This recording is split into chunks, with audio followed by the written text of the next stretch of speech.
Good afternoon and welcome to Korb Field at Brush High School in Lyndhurst, Ohio for the 2016 Division III District Championship game between the top seed Beachwood Bison and the number 2 seed Kirtland Hornets. This is Steve Hare with OhioVarsity.com, and I'm joined today by Aaron Holt. Gee, I messed up your name already. Okay. Aaron Horton, who played for the Columbus Crew from 2011 to 2013. Man, I was going so good. I was on a roll, and I screw up your name. Aaron, I'm really happy to have you here. I've streamed a lot of soccer in the past, but my knowledge of the game is, let's say, lacking in many areas. So it's nice to have somebody that can talk us through what we're seeing on the field. But first off, let's talk about you before we get into the two teams. I mean, it's great to have you here. Obviously, played for the Columbus Crew from 2011 to 2013. And the way you got there was kind of unique, as you were the first homegrown player to play for the Crew. Explain how that process worked. Basically, I came through the developmental system, played for the Columbus Crew Academy for a year. And after that, I went to University of Louisville for a year. And I was able to, move up to the professional team after that. And, it was a great move, and I was happy. And, from there. What was that experience like? Just there you are playing in your hometown. I mean, Olentangy is a stone's throw away from Crew Stadium there. Well, they call it, Map-Free Stadium now?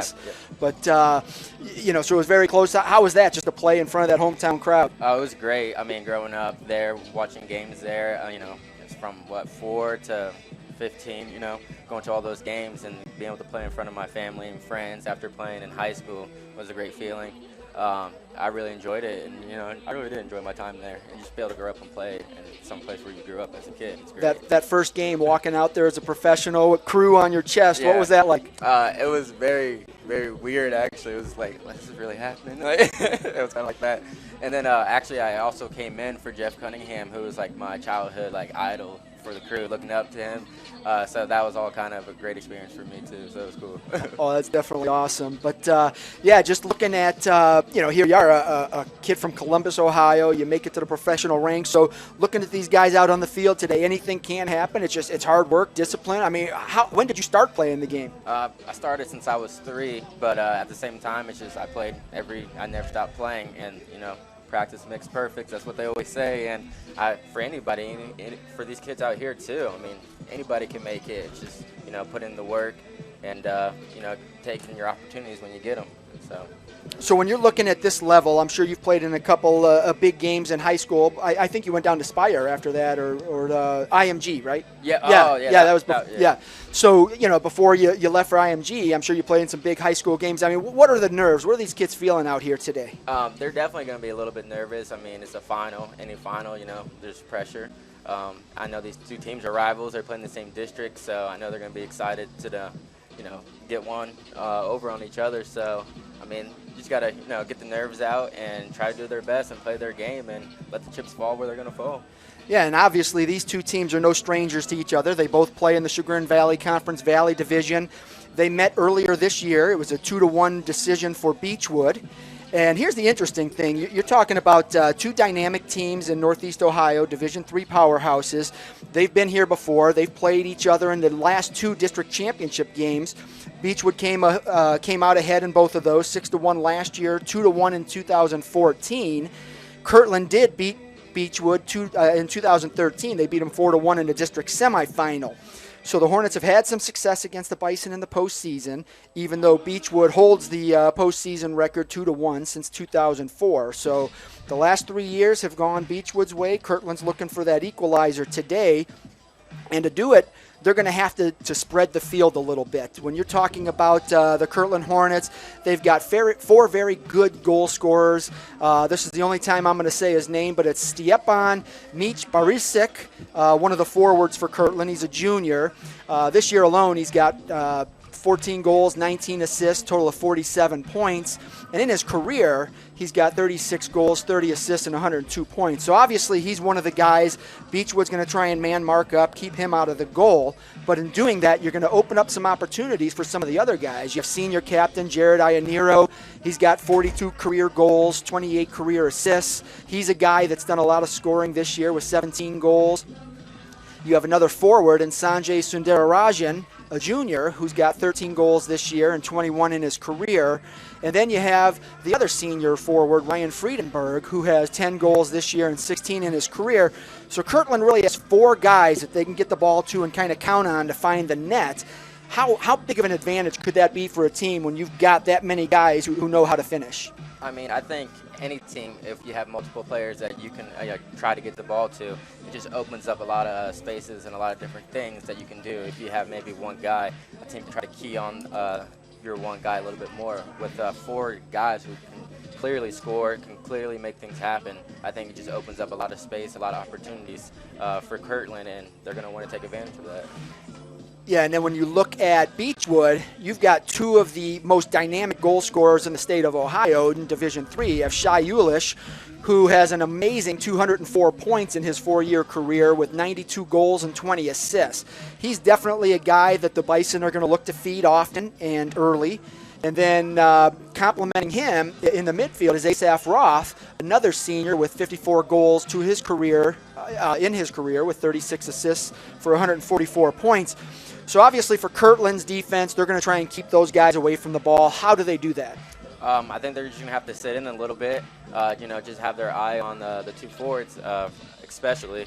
But at the same time, they got to stick to their game plan. Try not to get too consumed with it, but at the same time, they just got to be smart, recognize the danger and the danger areas, and try to keep those 2 forwards, Shai and Asaph, right? Asaph. Yeah. From getting the ball and making things happen. All right, let's start by taking a look at the projected starters for the Kirtland Hornets. Now, these were as of this morning, so if there are any changes, I didn't get notified of those. So parents at home, grandparents, don't blame me if your kid isn't in the starting lineup here. This is what I was given. So we're going to start with, again, I'll do it for the second time. After this, I'm going to call him Peppo, as he's known to his teammates, but it's Stjepan Mić-Barisic, number 11, a forward. He's a junior, and as I said, he was a all-conference performer this year, all-conference performer last year. He's got 36 goals, 30 assists to his career. One of the dynamic players for Kirtland. The Hornets will look to get him the ball often. Sanjay Sundararajan, his name got cut off. Sorry, Sanjay. He's number 7. He's another forward. Then you have the other forward, Ryan Friedenberg, number 10. You go to the midfield, Captain Jared Ionero, midfielder, number 13. Ante Bavanda, number 5 in the midfield. Ethan Garcia, number 12, a midfielder. And then the defenders, all 4 of them. Kyle Work, number 17. Sam Koso, number 9. Bartul Petrick, number 23. And Caleb Cardone, number 6. And in the goal is Danny Janke. He's a second-year goalkeeper, came up for the team last year.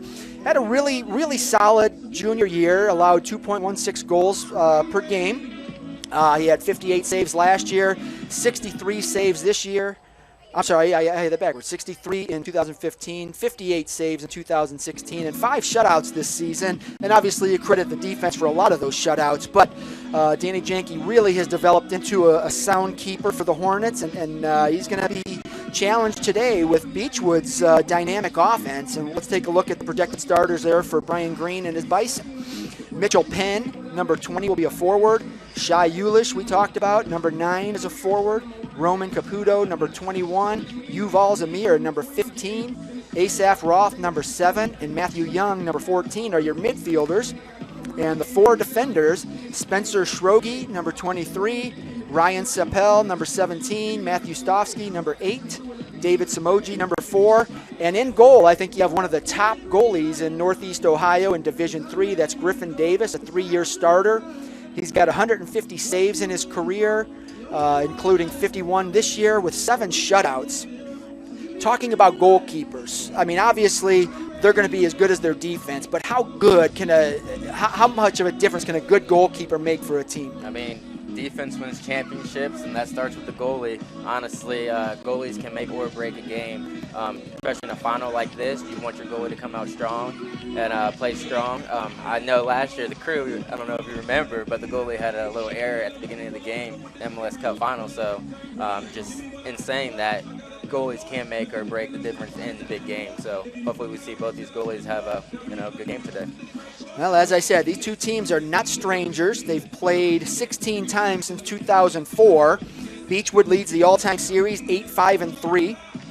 And in the regular season, the Bison are 6-4-3 against the Hornets. And in the postseason, as I said earlier, Beachwood holds a 2-1 advantage. All 3 meetings coming the last 3 years. This is the 4th meeting in 4 years, 4th postseason meeting. And what I find interesting is you have 2 very solid senior classes, and Beachwoods hold a 5-2 advantage over the Hornets. So that we'll see if that can change today. Kirtland looking for its first district championship. Beachwood looking for its 3rd straight. The Bison won district titles in 2014 and 2015. Both teams obviously won a sectional championship to get here. Beachwood has 6 sectional titles to its credit: 2005, 2011, 2013, 14, 15, and 2016. And Kirtland has 7 sectional titles. Those came in 2004, 2009, 2011, 2013, 2014, 2015, and 2016. So these teams have had an awful lot of postseason success, but neither has had much success getting past the regional level. Beachwood hasn't been there at all. Kirtland hasn't been there at all. Beachwood has been there the last 2 years, and unfortunately for the Bison, they've run into Canfield South Range the last 2 seasons in the regional finals. Back in 2014, they lost an epic game in overtime, 1-0, and last year South Range won that game 3-0. So unfortunately, the Bison are 0-2 in regional contests. One of these teams will advance this year to the regional final, and they will play the winner of the Austintown District at Ravenna High School on November 2nd. Now, in Austintown, you have some familiar names there. You have Youngstown Ursuline, who is the number 3 seed, and number 1 seed Cardinal Mooney. And it looks like Mooney won that game on 10-27, and they won 2-1 in overtime. So the winner of this game is going to face Youngstown Cardinal Mooney on November 2nd at Ravenna High School. Ladies and gentlemen, in a regional semi. The commissioner, the board of directors, and right now we're going to take a break momentarily to allow for team introductions and the national anthem, and we'll join you as soon as the game is ready to begin. To this Division 3 boys soccer district final game between the Beachwood Bison and the Kirtland Hornets.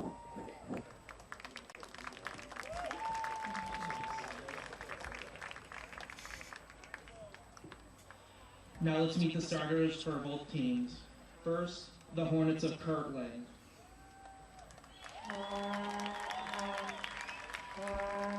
Number 1, Danny Janke.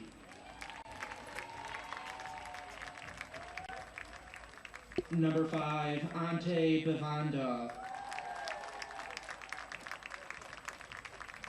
Number 6, Caleb Cardone. Number 7, Sanjay Sundararajan. Number 9, Sam Koso. Number 10, Ryan Friedenberg.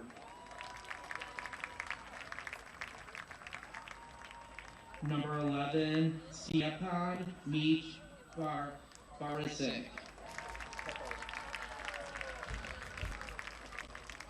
Number 12, Ethan Garshaw. Number 17, Kyle Work. And number 23, Bartol Petrick.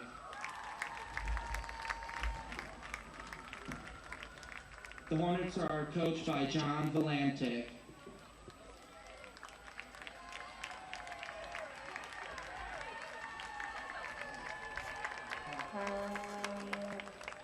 Sorry about that. Number 13, Jared Ianiro.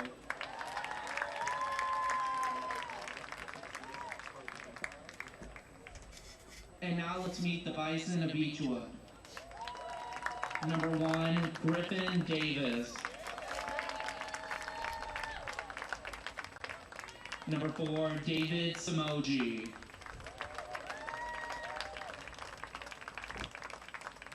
Number 7, Asaf Rope. Number 8, Matthew Stovsky. Number 9, Shai Ulish. Number 14, Matthew Young. Number 15, Uval Zamir. Number 17, Ryan Sapel. Number 20, Mitchell Penn.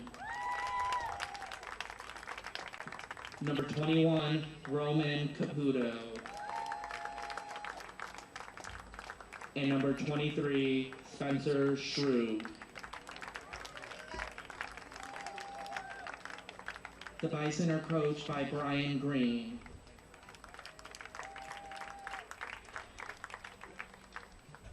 Ladies and gentlemen, the officials are assigned to this game have met all requirements set forth by the OHSAA and have been selected for their important role through a system approved by the Board of Directors and includes involvement of coaches and athletic administrators at participating schools. The officials for the game are Mark Martin, Donald Williamson, Frank Foos, and Mark Ruskin. The student athletes, coaches, and officials are guests of the OHSAA, and you are requested to treat them with respect in keeping with the ideals of good sportsmanship. Ladies and gentlemen, we live in a great country with freedoms like no other. To honor America and respect for all whom have served this great country to defend these freedoms, you are invited to stand and sing our national anthem, the Star Spangled Banner.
Moments away from the start of the 2016 Division III District Championship game between number 1 seed Beachwood and number 2 seed Kirtland. Again, this is Steve here with OhioVarsity.com, and I'm joined by Aaron Horton, former member of the Columbus Crew, who's getting ready to hopefully go back to Finland. Talk a little bit about that experience, playing professionally overseas. I mean, that's got to be a little different. Yeah, it's very different. I mean, you got to play, where the opportunities go, but at the same time, I have a great time in Finland. The weather's a little different, but yeah, I like it. I enjoy it, and just see what happens from there. I'll know more in December. Comparatively, how does the Finland League kind of compare to the MLS? The top league is very, very close to the MLS. I would say the MLS is still more superior than the top league. The league I'm in, the second league, is not as strong as MLS. Still a great league with great players, and I think it's more of financial reasons maybe as to why they can't compete maybe with some of the other teams in the MLS. It's like trying to get the Italian league players to come play basketball in the NBA. Exactly. They're coming for the money. It makes a big difference. So, all right, so just about to get started here. You got Beachwood in the all white, Kirtland wearing the blue tops, blue shorts, and yellow socks.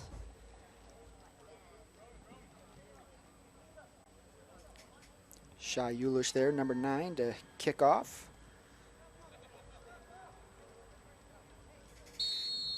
And we are underway, the 2016 Division III Gates Mills District Championship game. Beachwood in the white, Kirtland in the blue. Oh. Good early touch for the goalie. Yeah. Get his feet. Yep. Danny Janke alert there with the sliding stop. Ionero heads it.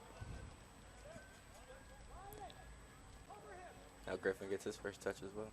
All right. So 30 seconds in, both goalies have touched the ball already. Is that an indicator that we might see a 12-10 score? I don't know about that.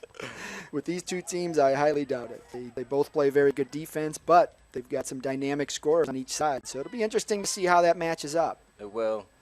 I also like how Kirtland's playing the 4-3-3 in terms of attacking. They have a lot of guys going forward, and most teams don't like to play three up front, and it's good to see Kirtland trying to, get, like you said in the pregame, get all their players involved. Yes, these two teams met in September, a 2-1 decision for Beachwood. I know talking to Kirtland coach John Valensik, he thought that they had some opportunities there that they missed on, and he was hoping that maybe they can convert some of those today and change that score around a little bit. Kirtland looking for its first regional berth ever. They have played in the district finals the last 3 years. They lost to Hawken in 2013 and Beachwood in 2014 and 2015. Beachwood has won the district title the past 2 years, so they've got some regional experience under their belt for the Bison. I think that's, my bad. Oh, go ahead. I think that's going to help Beachwood in this game in terms of, they've won this three times in a row. So, I mean, they've been there. They know how to do it. They have seniors. I think that's going to help them a lot, so we'll see. Right, and they've got, I think it's seven seniors on the field. So that group has been a part of all those regional runs. And, like I said, that 4-year record for the Bison is 45, 21, and 11. So they won an awful lot of games.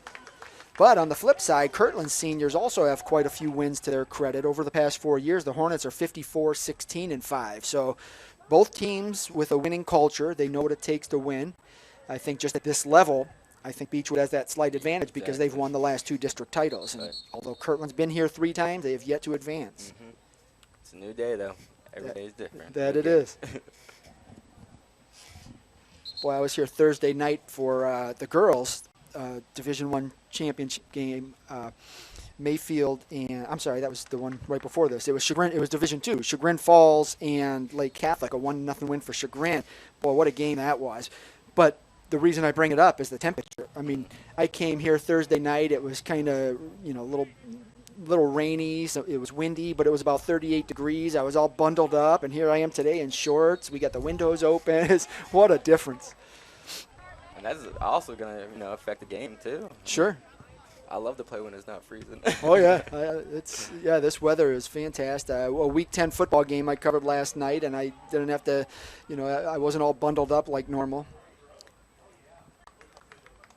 But yeah, I think weather like this, it's a lot easier to play in. You're not getting overheated. You're not freezing. Your toes aren't cold. You're not, it doesn't hurt that much more when you kick the ball. Mm-hmm. Sometimes play your game. Yeah, that ball feel like cement sometimes. Davis with a nice little play there on the left side of the goal. Oh, what'd they call there? Corner kick for Kirtland. Did he call it out of bounds? Yeah. I didn't see that. It was a little deflection, and the goalie got to it, but it looks like he caught it out of bounds. Okay. Yep. Yeah, I missed that. So Sanjay Sundararajan boots it in. Nice, good ball in. Beachwood clears it, but Sanjay is up there to keep it up, just out of bounds. Beachwood ball. A little hard to see Kirtland's numbers on the front. Those things are tiny. Mm-hmm.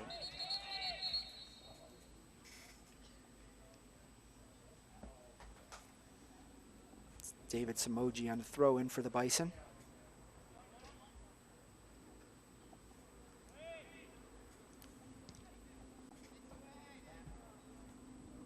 Oh, another corner kick coming up. Yep. Corner, Kirtland. Second corner for the Hornets.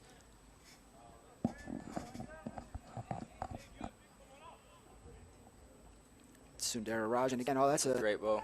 very good ball. Oh, good defense there. It was Peppo with the header.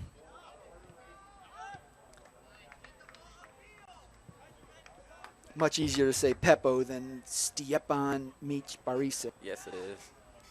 You see Kirtland coming out, though, with their early possession so far. I feel like they're dominating the possession. They had, 2 corners already now.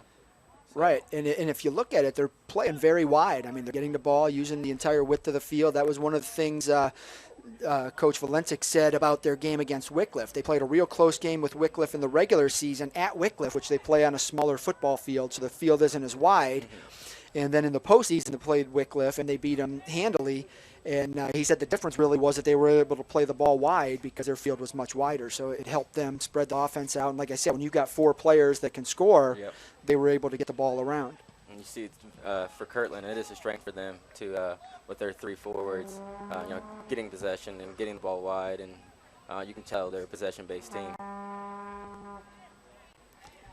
Yeah, I think you're going to see both teams today play a little bit methodically just to kind of keep this game from flipping one way or the other. They both want to. They're going to be a little bit tentative in some of the things that they do.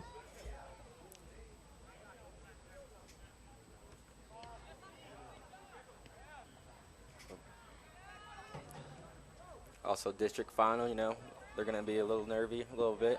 Let the nerves settle here over the next 10 minutes or so. Oh, yeah, once they get that heart rate up a little bit, then the adrenaline just kicks in and all that takes over, and then it's just going out and doing what you've been training to do.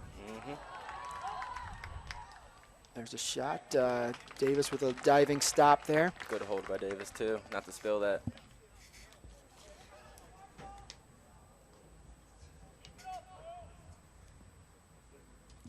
There's Petrick on the shot. I see it was Petrick getting all the way up there.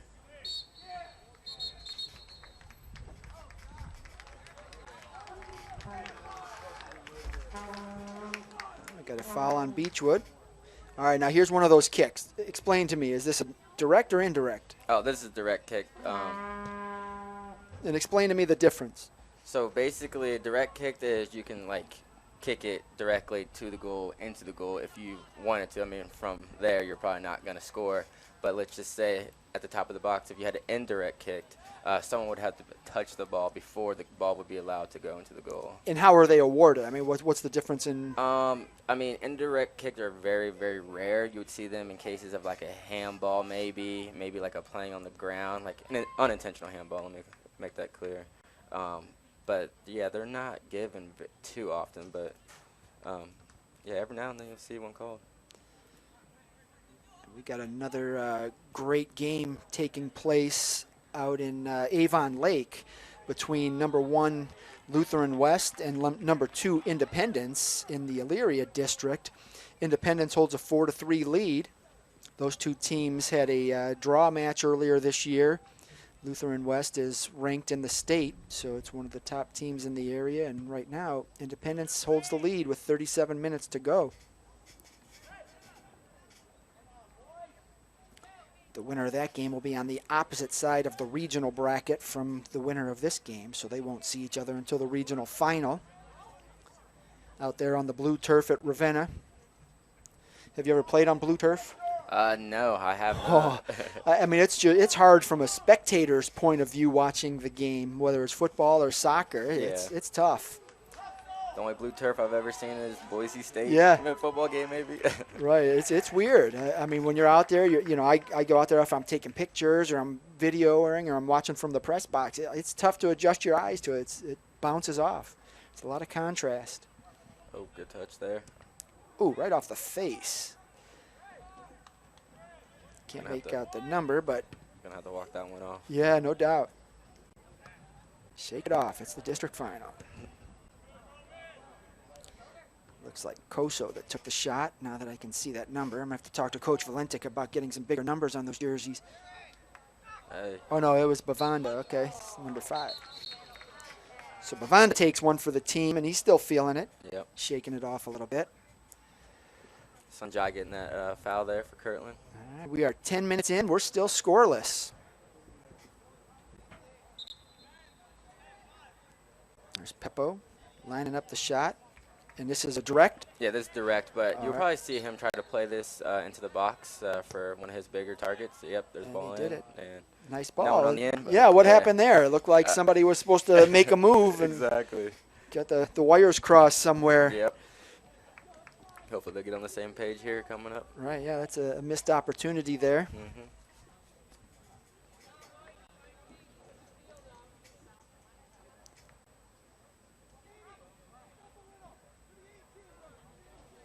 like Davis's pink uniform. It is sharp. I remember him wearing that last year. So, yeah, we haven't seen much action on the right-hand side of the field over here on the Kirtland defensive end. So, as you mentioned earlier, it looks like Kirtland's really been methodical about the possession. Yep. There's Caleb Cardone with some nice footwork. And just as I say that, here we get the ball over there. That's Shai Eulish, number 9. It's a great ball. Great cross. Wow, what a nice save by Janke. Way to hold that as well, too. Boy, that was just perfectly played on both sides. You see a lot of goalies come out for that ball, and they'll either drop it or, some will punch it, but for him to come out and snag that and hold on to it. Yeah, to hold on to it. Yeah. I think Beachwood had a couple of players right there, too, just in case that thing bounced off his hands. Exactly. That's where you get those second chance opportunities. There's Koso working the ball on Eulish. For Kirtland. Yeah, a lot of great individual matchups here. You know, when you see these guys that they're going to head to head there. Koso's an outstanding defender. Eulish is a great scorer. So those two going head to head. It's going to be interesting to see. I think one time it might go Koso's way, the other time Eulish might get it. But those are all those little things that happen. The game within a game. And they're definitely familiar with each other with all the times that these two teams play each other. So right. It's going to be a great matchup.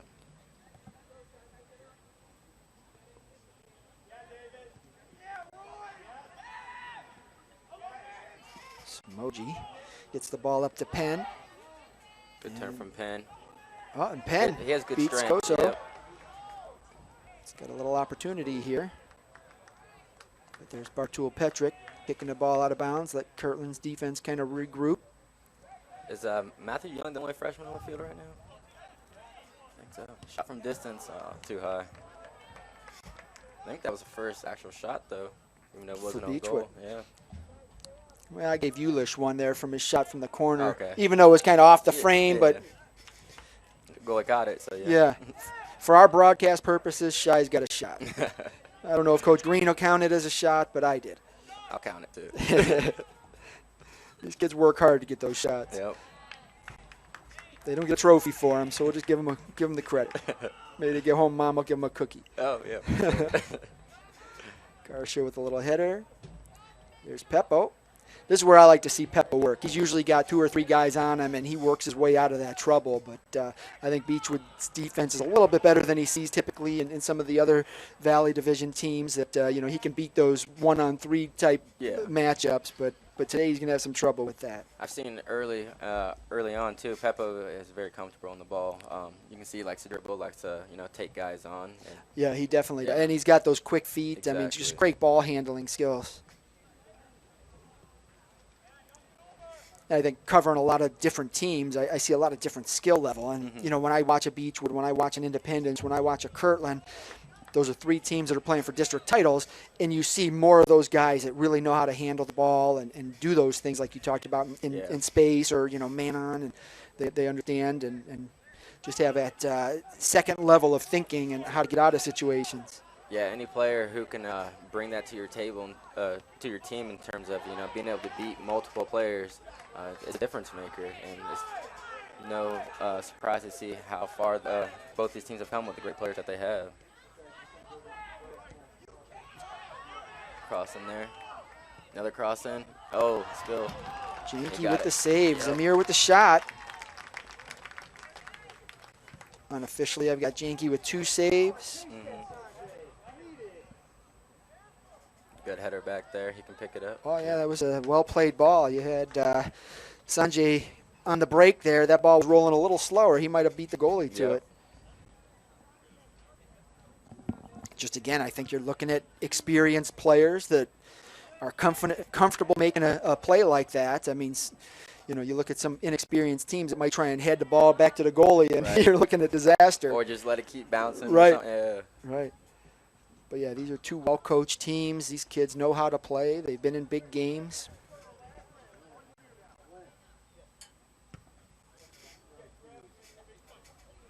Had a real good game earlier with the Division I Girls District Championship game. Mayfield beat Menor 1-0 on a Cassie Lewis goal in the first half. Mitchell Penn down for Beachwood. A little shaking up on the play. He's back up. Yep. Rub some dirt on it, young Right. man. Strong player. Strong player. Yeah, and there's Janke, who probably could help the Kirtland football team punting. He just punted that ball, I think, about 60 yards, 50 yards. Good defense there. Couple of the players out here for Kirtland, Sanjay Sundararajan and Jared Ionero are kickers for the football team. So they played last night. Okay. Ended their season 9-1, the regular season, I should say. They'll play in week 11 for the 7th straight year. They clinched a home game last night, so for the 7th straight year, they're going to welcome a playoff team to Walter A. Rogers Field.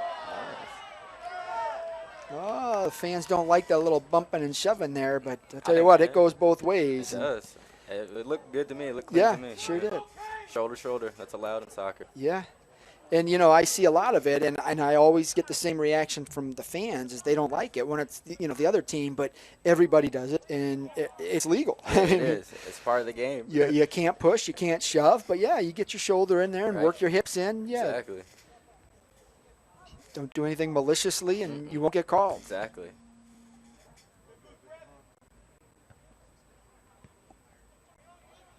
See him trying to keep possession again. Unlucky.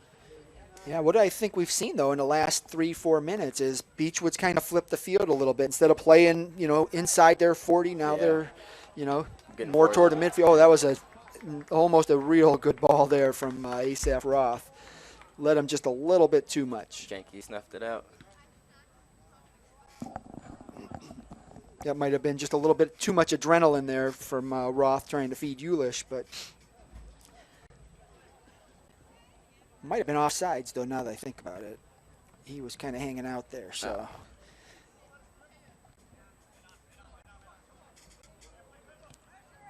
Cardone to Peppo. Oh, it's a good pass. Friedenberg. Oh, nice little 1-2 there. Right. Roth steals it away, and he's on a break. Ionero cutting him off. Good play. Eulish in the corner. That's a dangerous spot. You can tell he likes to get the ball there, get to the corner, and serve the balls in. Right. Well, we saw that earlier ball. Exactly. I mean, he fed that into the middle. He's done now 2 or 3 times. And there's Peppo down. He's getting up. These guys are shaking it off in a hurry. They don't want to come out. Is that foul on Ryan Sapel? Referee had a little talking with him. Nothing serious. Kyle Work. Decent ball there, but Kirtland's got to get up and win that thing.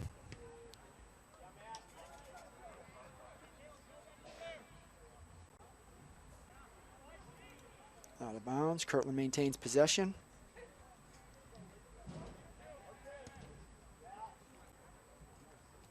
It's good to read defensively. You can see Kyle Work has been everywhere so far on this field for Kirtland. It's a big defender. That's what you want, at least coaches do for your center backs. You want them really big boys back there in the middle of the field. Definitely. And he's aptly named Kyle Work. Do work, son.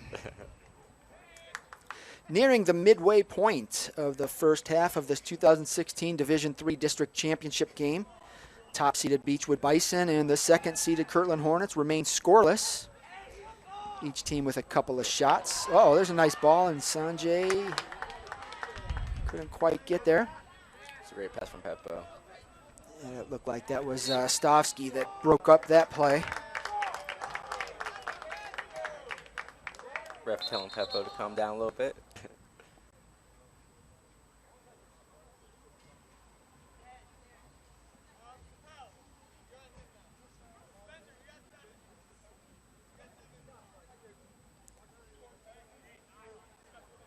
Clock still running. We're at 19:32. You probably see Yuval Zamir send this one into the box. Hopefully that'll cause some problems for this Kirtland defense. If not, nope. Kirtland on the break here. Sundararajan picks up the free ball. And that's a good bump. That's a clean play. Definitely a clean play. The fans don't Again, really like it. exactly. The fans aren't going to like it when it's the other team. Right. Here we go again, another break. Oh, no, this is an interesting ball. A little too far. Janke, again, as I mentioned earlier, just a second-year goalkeeper. Came up for the team last year. Kirtland's actually had some rookie goalies the last few years. Before him, it was Tommy Longcar, a real tall kid, came out and played goalie for them, led them to the district final. Janke did it last year. You can see he looks really comfortable back there, too. I would never know that he's a second-year goalie at all. He looks very comfortable back there. He's reading the game very well. Yeah. I've seen him now come out and get 2 or 3 of these balls, through balls that they're trying to play through on the corner or on the crosses. He's came out, caught them very well. So yeah, anytime I see a kid like that, I always point out he was a wrestler, so he wrestled for the Hornets. And I think wrestling, you develop this mental toughness that any challenge in front of you, you're going to go out and you're going to try and conquer it. And I think Janke's really epitomized that. He's gone out and done the work, put in the effort, takes extra balls after practice, and it's paid off. He's had a really solid season. You can even see in the numbers too. 2015 goals against 41 and 2016 goals against 19. That's a big difference. You can see the improvement in just 1 year.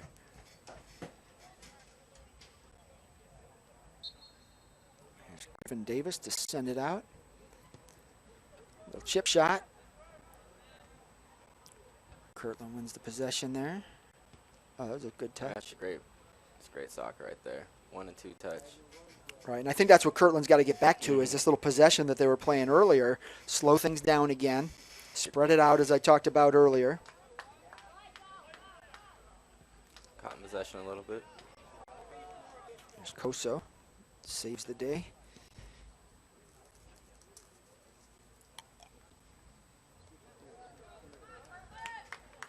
There they go, looking to switch the field again.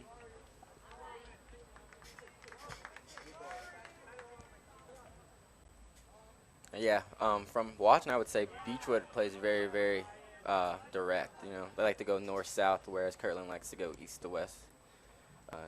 Move the field that way.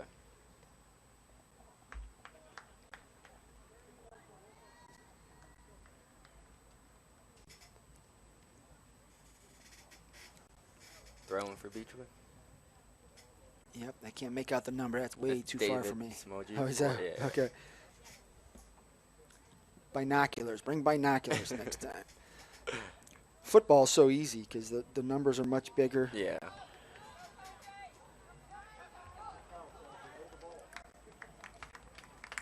Now Stavsky and Peppo battling for that ball, and it looks like another corner for Kirtland. This will be their third.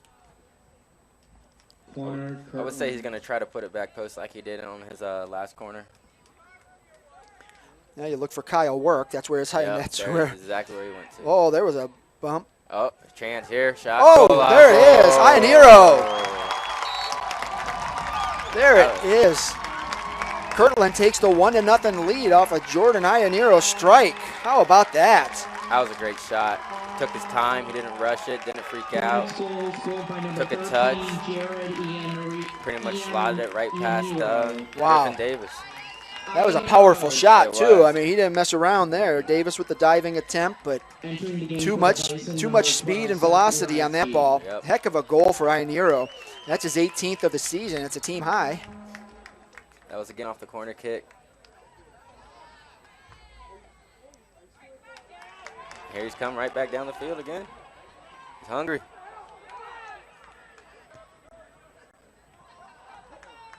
Pep on the ball.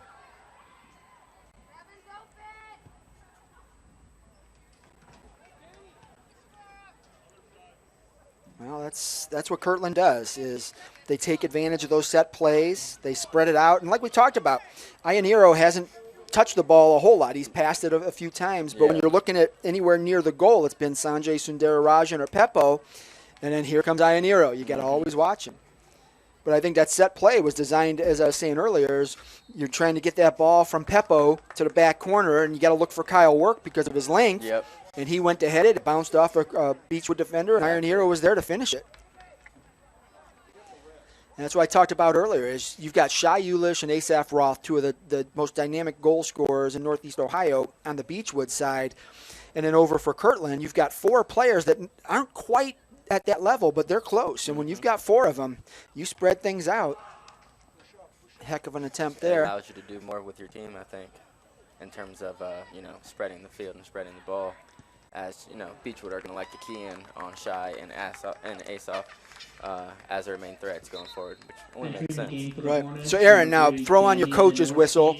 You're up 1-0. You've got 54 minutes left to play. What do? Do you change things, or do you still keep going at them? If I'm Kirtland, I don't change a thing. I keep doing what I'm doing. I keep trying to keep the ball. I think that's your best friend right now is the ball, keeping the ball, keeping possession of the ball, and now time is on your side. For Beachwood, biggest thing is you can't go down another goal, I would say. At the same time, you got to do what you got to do to try to get more chances here and create more chances to get that equalizing goal before halftime.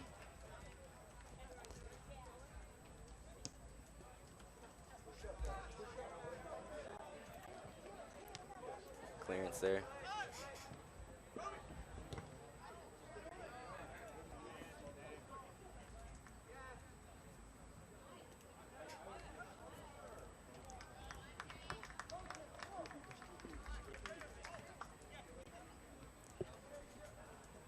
Yeah, I've seen teams that take a lead and then they kind of just bunch up on defense. Yeah.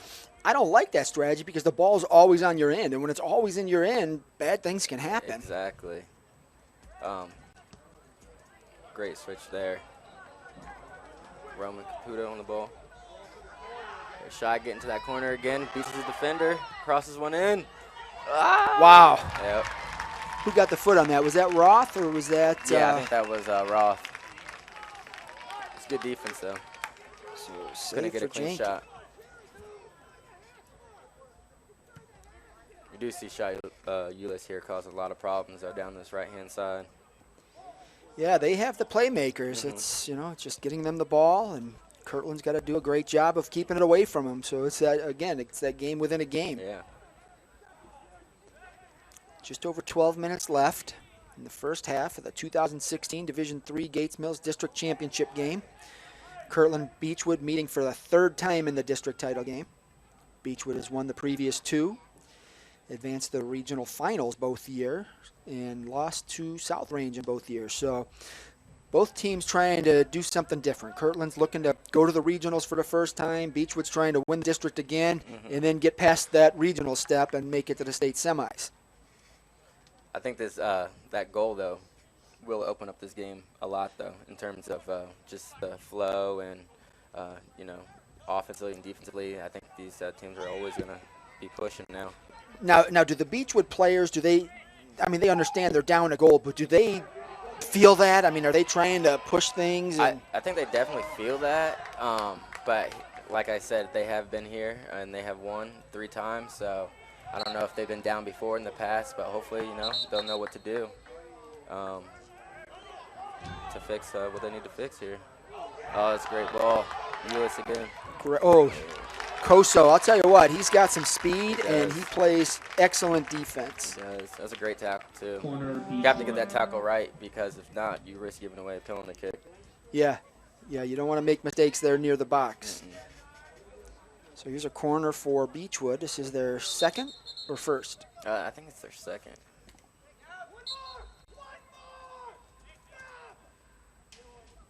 That went short. Great ball in. Great defense. Right there. over the goal. Another corner, though. I don't blame. I can't make out the number there, but that was a great defense. Put it over his own goal, but at the same time, that was the only place he could clear that. Yeah, that's a dangerous play. Exactly. But, again, we talked about it earlier. You've got guys that have a lot of experience. They're comfortable making those types of plays in this big game. Corner Beachwood. So here we go, a third straight corner kick. Going short again. And Zamir gets it to the middle, and there's Koso to clear it. Oh, here we go. And he's got a man. Yep.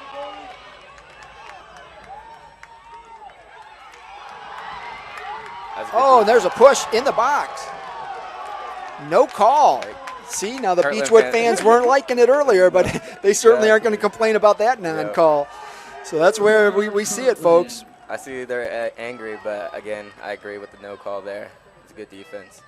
Another corner. They scored off their last corner. Great ball in. Oh, he had the header. He did and have missed it. Put it over. So corners are even, 4-4. Entering the game Kirtland for has the Bison, definitely been number dangerous 20, on corner. Mitchell Actually, both Penn. teams have been dangerous on their corner kicks. Both have had opportunities. Kirtland scoring on one. Yeah, and on corner kicks, you just want to give yourself a chance. Yeah, you you don't really have do. to score, but you want to put that ball there and give yourself an opportunity. Because as we saw off Kirtland's, is you get that opportunity, then there's a second opportunity, and Kirtland finished that second opportunity. Exactly. But you make a mistake on a corner kick, you're giving up. It's almost like missing on a penalty kick. You had a real good opportunity, and you kicked the ball wide. Also, too, on corners, you bring so many people up, you risk counterattacks. So you do want to get everything right there on corner kicks for more than one reason. Great ball by Nero, the goal Really scorer. good ball. Great cut inside shot. Oh, boy. Cleared off the line. I don't have Kirtland's roster, so I don't know who that was. That was Ryan Zappel on the save. Zappel gets the save. You won't see that too much. Defensive player gets the save. They definitely needed that. Not want to go down 2 before half if you were Beachwood.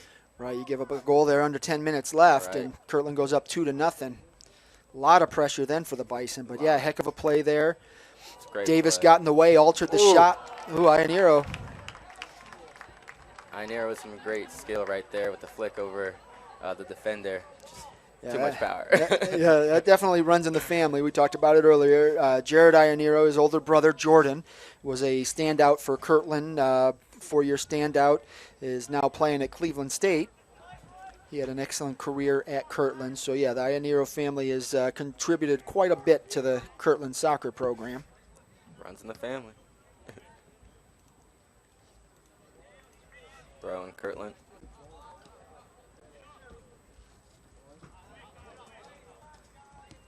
Oh, miss hit there. Asaph on the ball, loses out there.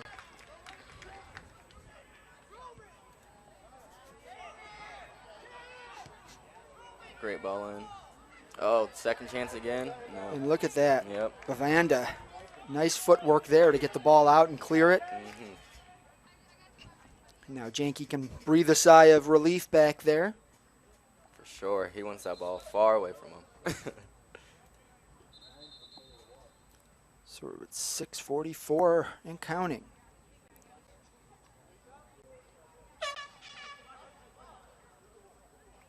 Substitution. Sanjay Sundararajan coming back in for the Hornets. Entering the game for the Bison, number 18, Zach Harf. Entering the game for the Hornets, number 7, Sanjay Sundararajan. I like listening to the announcer try to pronounce the names. Sundarajan. So we've got Zach Harf making his first appearance for the Bison, and Sanjay Sundararajan returns for the Hornets with 6:08 to play. First half of this 2016 Division III District Championship game. I think I see what the coach for Kirtland was trying to do by giving Sanjay a little bit of rest after getting that goal, and now bringing him on a little bit more fresh before halftime. Maybe try to sneak another goal in here. Go up 2-0. I think Beachwood's going to have something to say about that, though.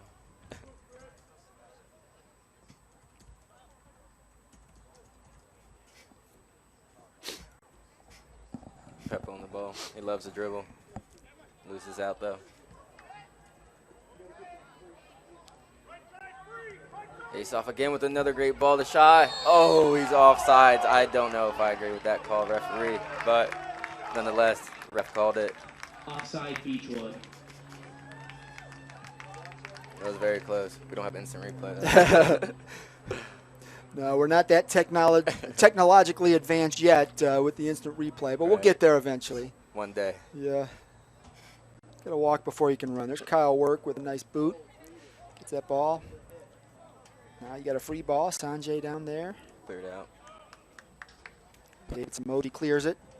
Gives Beachwood's defense a chance to regroup, but it also allows Kirtland to set up its offense. Peppo, got intercepted there. Yep. Oh, great ball work There's there by Roth. Beachwood. Good dribbling. Yeah, by he's Roth. got a different speed, Asaph Roth. Yeah, He's just got that acceleration and He's also very comfortable on the ball. 4 minutes and counting. Mitchell Penn gets the foul for Beachwood.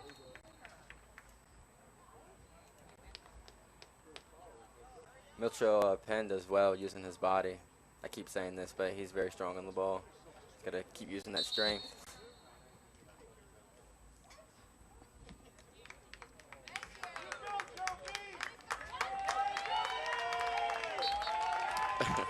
Referee giving one to somebody on the bench there.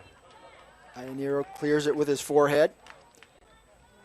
So Zach Kluver of Lutheran West just scored his 3rd goal of the game, but Lutheran West trails Independence 4-3 in the Elyria District Championship game, another Division III contest. Independence had been up 4-2. It was 2-2, 3-2, 4-2. And now Lutheran West cut their deficit in half, and but they're running out of time.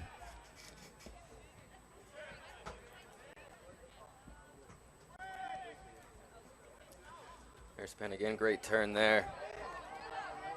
Oh, a little too far. Heck of a ball by Cardone there to get in the way of that. Then Kyle Work with the header to clear it again. Right now, you've got to feel that Beachwood's going to intensify their attack here in the closing minutes of the first half. Yeah, I would think so. I think you see them now being, I mean, I've always been saying they've been direct, but you see them now going with a lot more pace with that directness. Ooh, that's a great move again by Asoff. Got the foul too.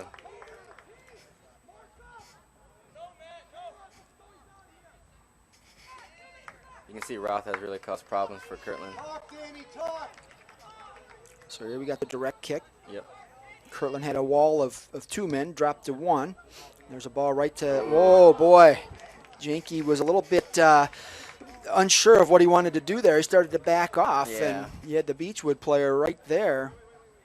Was that Mitchell Penn? Yes, it was. Okay. Yeah, Mitchell Penn was almost in position to put his head on that ball. Entering the game for the Hornets, number 3, Danny Vinorski. So we've got 2 minutes to play here in the first half. Still 1-0 Kirtland.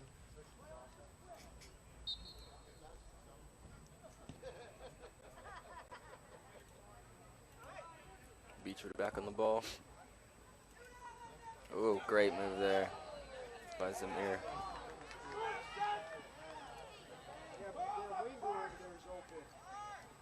Oh, foul there. Minute and a half left, so Beachwood still has an opportunity here to try and get that equalizer. For sure, you'll probably see them play this ball into the box. Can almost guarantee it. Yeah, it's going to be Yuval Demir.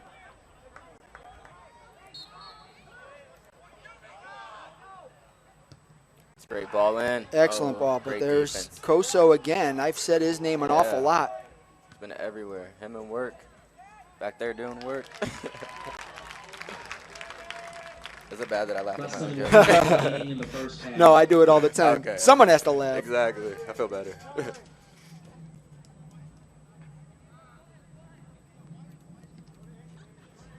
I'm preoccupied setting up my halftime interviews here, doing 100 things at once. Penn too far on that.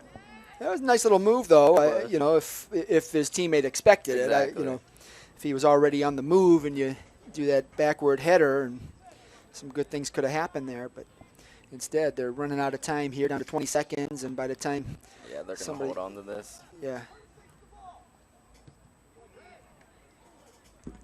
Kirtland just wants to 10, clear this ball 9, under 10 seconds. 8, 7, And that's what Ianniero did. He just Takes it all the way out. booted it, 4, and that'll 3, end the 2, first half. 1, 0.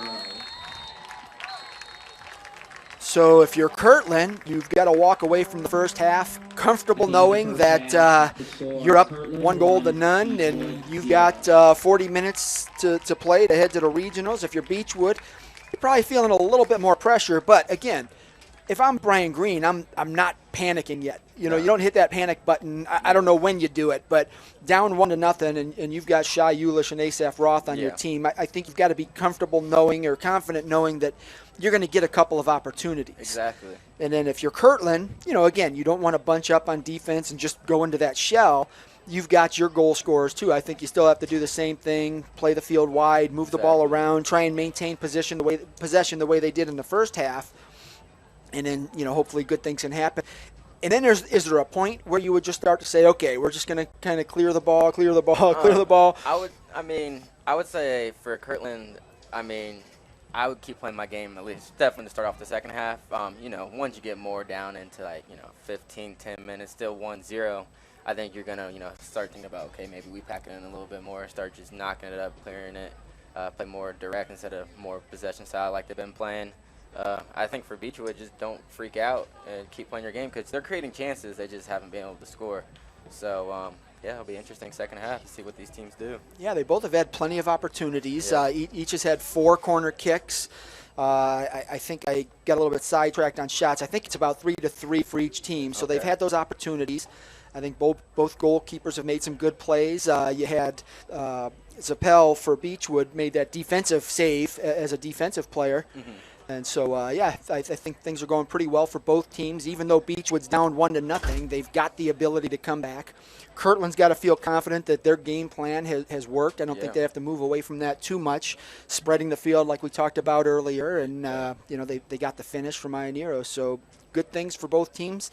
Second half, 40 minutes, and someone's going to regionals. Somebody is, so we'll see. All right, so right now we're going to bring in some celebrities here. So we've got some of the Kirtland girls soccer players here.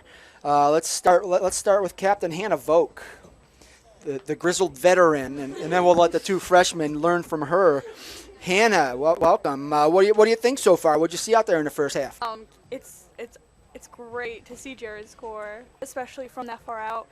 It's actually the top of the box, but he got the ball and he hit it, and everyone knew it was going in just by his confidence and the way he plays. It was amazing. Plus, Sanjay sent a good corner kick, and it ricocheted, and it went exactly where I would want to go. He looked so good out there. Looking at Kirtland, this is their 3rd trip to the district championship game. They haven't won one yet. You guys finally broke through last year. After all those years of getting to the district championship, district semis, you had to always go through Hawken and Gilmore. Last year, the planets aligned. You beat them both in the postseason. You made it to the regionals. What is it that Kirtland, the boys team, has to do today to experience what you guys did last fall?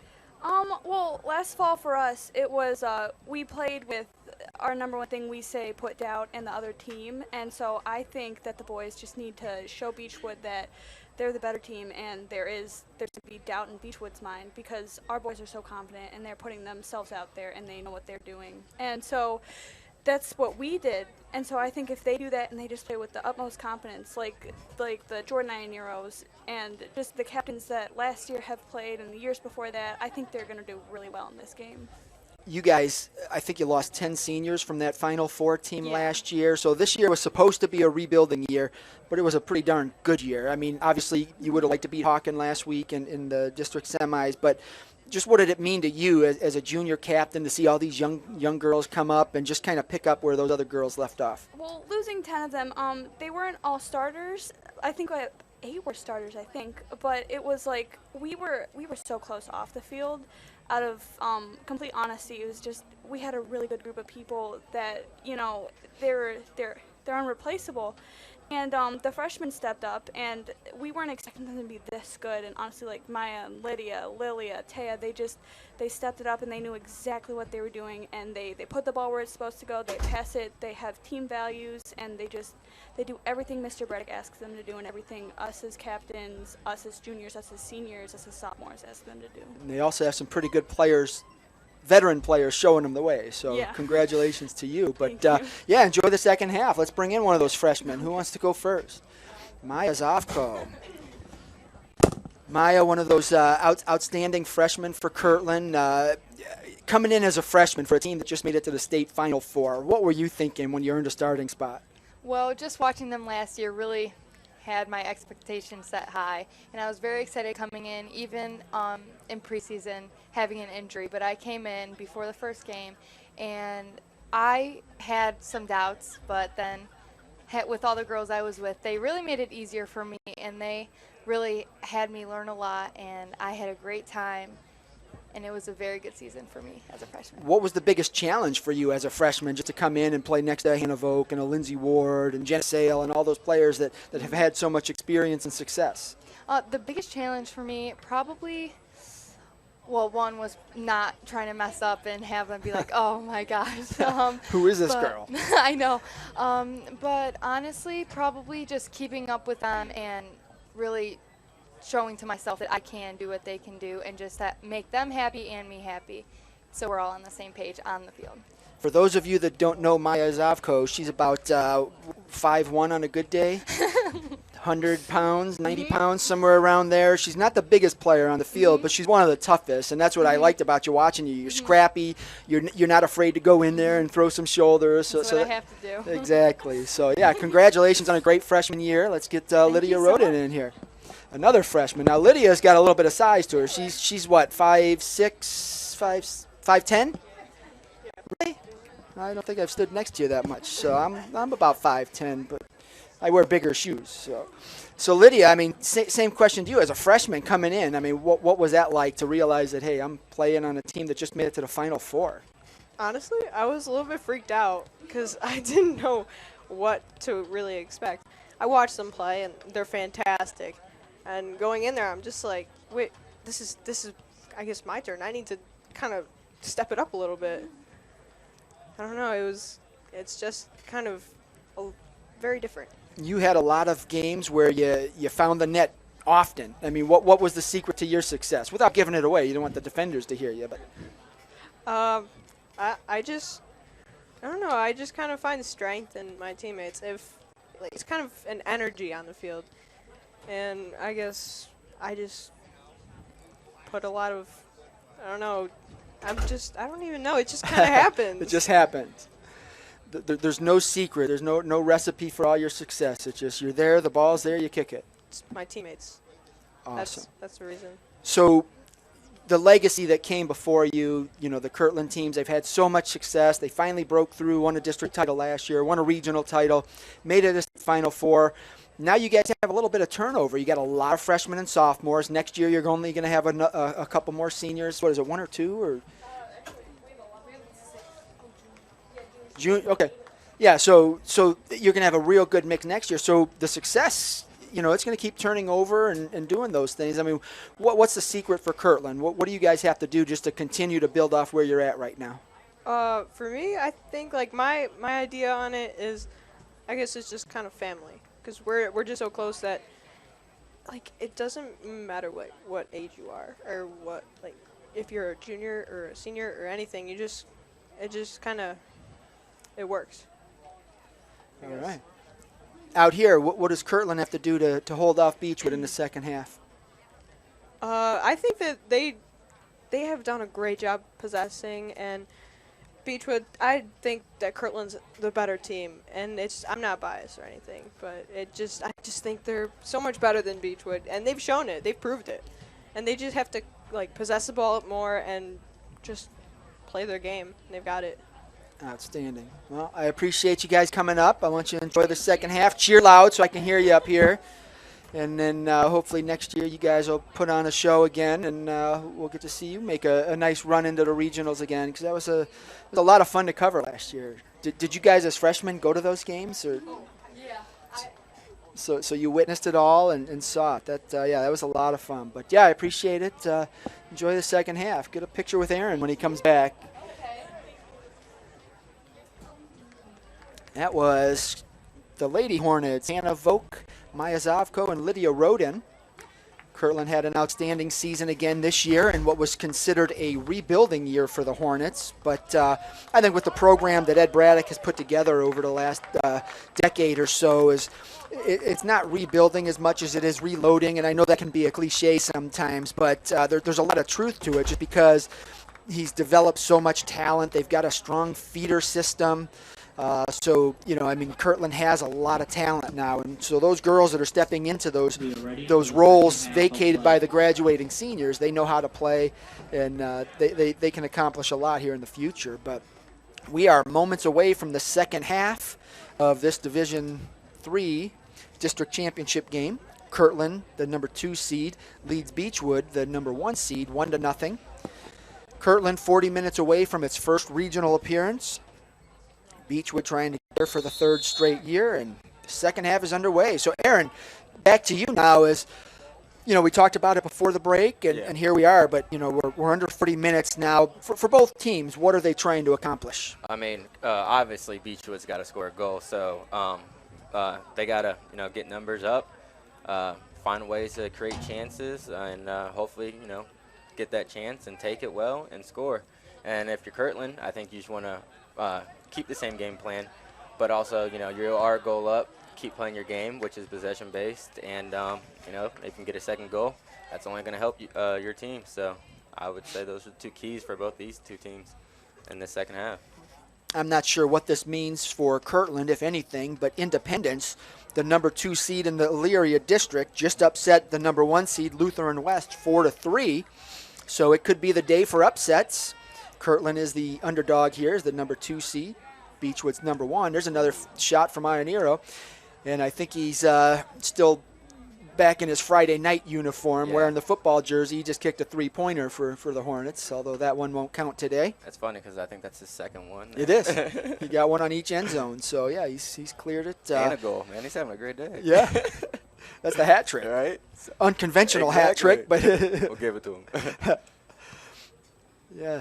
Tiger Laverty, if you're listening, he just kicked that ball from about the 25, and he had about 20 yards to spare. So if you need a 45-yard field goal in the postseason, Jared Ionero is your man. Now, I don't know how he'd do with a bunch of defensive linemen rushing him, but he had the leg. Definitely has the leg. So there's Beachwood getting the ball to Shai Ulish in the corner again. Yeah. So how can Kirtland prevent that? I mean, what do they have to do to keep him out of that corner? I think it starts with the outside back and the communication between him and the center back, because he's making this run in behind the defense, and he's not seeing him. He's not picking him up. He's picking him up too late. So I think they need to communicate that better defensively. But, again, great work from Ulis from finding these spaces again and again. Penn puts a header on the ball. Work clears it. Oh, here we go. 1v1. Okay. Sanjay has an opportunity here against Stavsky. Stavsky's a very experienced defender, so I don't think you're going to see him make a mistake that would give Sanjay an advantage. But that was a good one-on-one battle there between 2 really good players. It was, and I think Sanjay kind of respected him a lot, too, in terms of he didn't really take him on. He kind of just held the ball up there. Right, and Stavsky, what he did in his defense, and I'm going to throw out some soccer knowledge at you. Watch this. Okay. He didn't dive at the ball. Hey. So, that's the mistake that younger players make, or inexperienced players. They lunge at the ball, and that's where a good offensive player is going to be able to make a move and clear that. Yeah, I 100% agree with that. Yeah, so how you like that? Yeah, that was great. Yeah. Big grin on my face right now. I'm schooling Aaron over here. He's going to walk away saying, yeah, I learned something today. I got to pick it up. All good. Well, it's getting a little overcast now. It's going to get a little chillier. It's still going to be a nice playing condition, but it's going to get dark. They're going to have to turn the lights on here shortly as we move into that 4:30 hour. See both teams kind of starting off a little slow. Nothing really doing as of yet. See Beachwood's going to make an early substitution.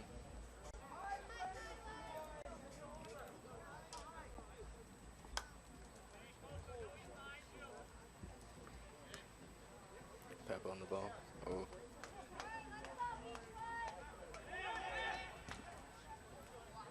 Second time, or multiple times I've now seen Penn on the ground. He's a big boy, but he does take a lot of hits.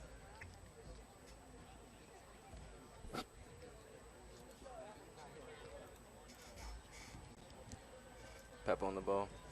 Yeah, 2 great players right there, Peppo and Asaph Roth. That's a good win by Sapel.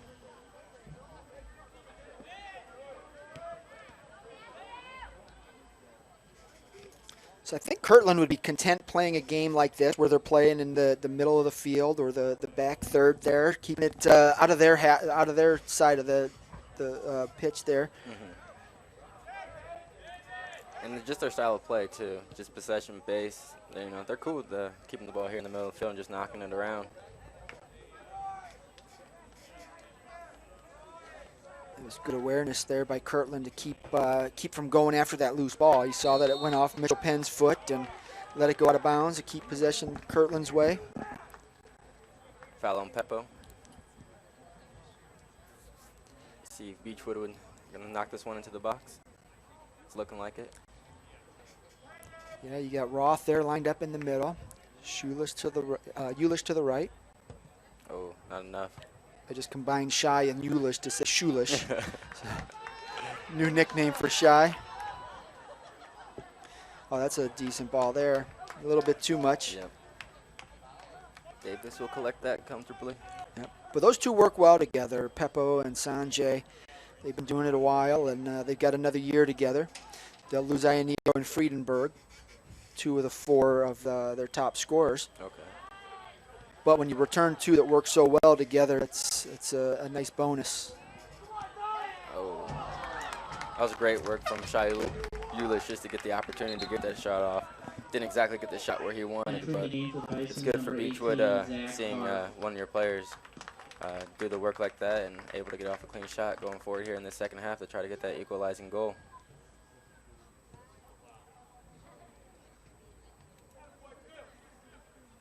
Plus, I think that's going to build confidence for Beachwood going forward, and that's what they need right now.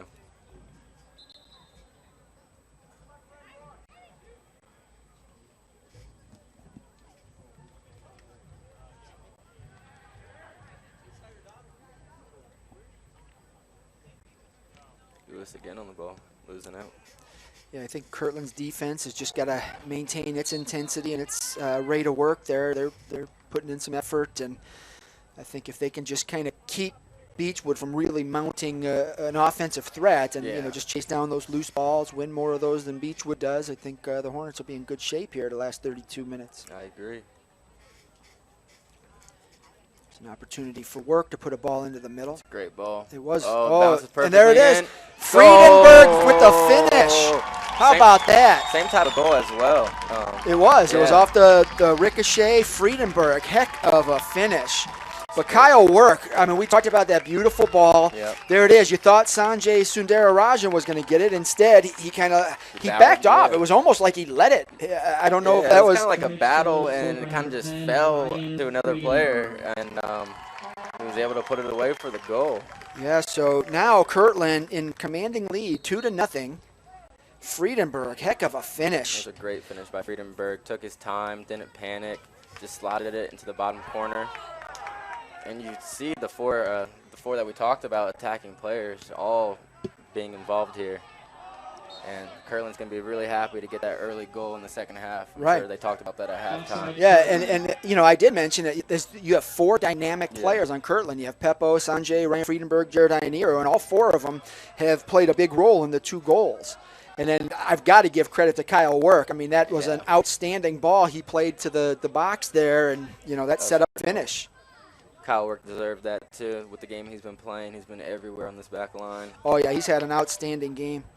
And it's easy to forget about guys like that. After the game, you're always like, hey, Jared, you scored a goal, and Ryan, you scored a goal, but who set that goal up? Exactly. And that was a beautiful ball. And then the other things that Kyle Work has done to keep Beachwood from putting together an offense, keeping them out of their system. I mean, there's just so many individual efforts that are going to go into winning a game, and everyone always thinks, oh, you scored the winning goal. But so many other things happen. I think you're going to have to see Beachwood throw more numbers forward here, too. Yeah, they've been playing the 2-4-4, and I think you're going to, definitely. And I think when you got goal scorers like Shai Ulish and Asaph Roth, you can afford to do that. Yeah. But when you're down 2-0, you're going to have to win the numbers battle. Exactly. It's never over, but going down a third goal would be very difficult to come back from. Entering the game for the Hornets, number 3, Danny Vinorski, and number 22, Jeremy Luka. Ladies and gentlemen, $1 hot dogs are available in the concession stand right now. Dollar $1 dogs. hot dogs. All right, we're going to stop this broadcast, and we're going to get some dollar dogs. In that case, I'm getting 3. Put that on the expense report. All right, so there's Ulish. Yep. He's coming to the left side. We haven't seen him over here too often. Had a guy open, decides to play him into the box. A little too far. I don't know if he was looking for Penn there or he had the breakaway in Caputo down the side. Yeah. He kind of put it in between both, though. So, but those are the plays Beachwood's going to have to make here in the final 30 minutes if they want to get back into the game. Exactly. You can't score 2 goals at once. You got to start with one. Just make one play at a time. Mm-hmm. They can't freak out either. They just gotta. I know it's kind of hard, but they got to be patient and just, get their opportunity. And once they get their opportunity, they just need to capitalize. It's good defense there by Yuval Zamir. Yeah, Zamir is another guy we've mentioned a lot today. He's having a solid game. I think Jared's trying to kick that ball up to us. Yeah. Came about 10 rows below.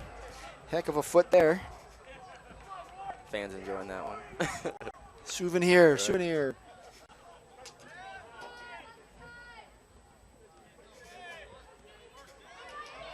It's great work.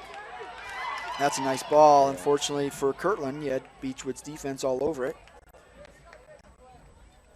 And that's going to change. If Beachwood moves some numbers up front, Kirtland's Yeah. going to have more of those opportunities, assuming they stick with their 3-3-4. Yeah, and I don't see them changing the 4-3-3 at all, just for the way it's been working. They're up 2-0. I don't think that's going to change. If anything, they might move the lines back, but in terms of the formation and the number, it's not going to change, I don't think. What are some of the benefits? I mean, obviously, Beachwood's playing a 2-4-4. You got 2 forwards, 4 midfielders, 4 defenders. Yeah. Obviously, you're putting the numbers in the back, second and third there, where you're kind of protecting your goalie a little more. What difference does it make if you play a 3-3-4 or a 2-4-4? It makes a big difference. I would say like 3 forwards, you have more attacking going forward. Oh, nice diving Yeah, save it by was great Davis. save. You have more numbers going forward in terms of the 4-3-3, but you don't have maybe as much as midfield presence, or maybe you don't have much as a defensive back line. With the 4-4-2, you have a strong defensive presence and a strong midfield presence. So there's And- Peppo going to that back corner Oh, again. And there's, oh! oh my gosh, Ianiro there to finish. Kirtland is That's just another on game. fire. On fire. What a finish there. I don't know. Maybe I know more about soccer than I let on, but I talked about these 4 guys Yeah. at the beginning, and those 4 guys are making the plays. They are. So Ianiro with his second goal off a second shot, but at start again with Peppo's corner kick. Oh, Exactly. gave Kirtland an extra goal there. Oh yeah, it is 3-0, right? They just Yeah. haven't added that. All right, so Kirtland now up 3-0 here in the district championship game. Now Beachwood is under the gun. They are. They've got 27 minutes and 52 seconds Now to. they have to now throw everything forward, down 3-0.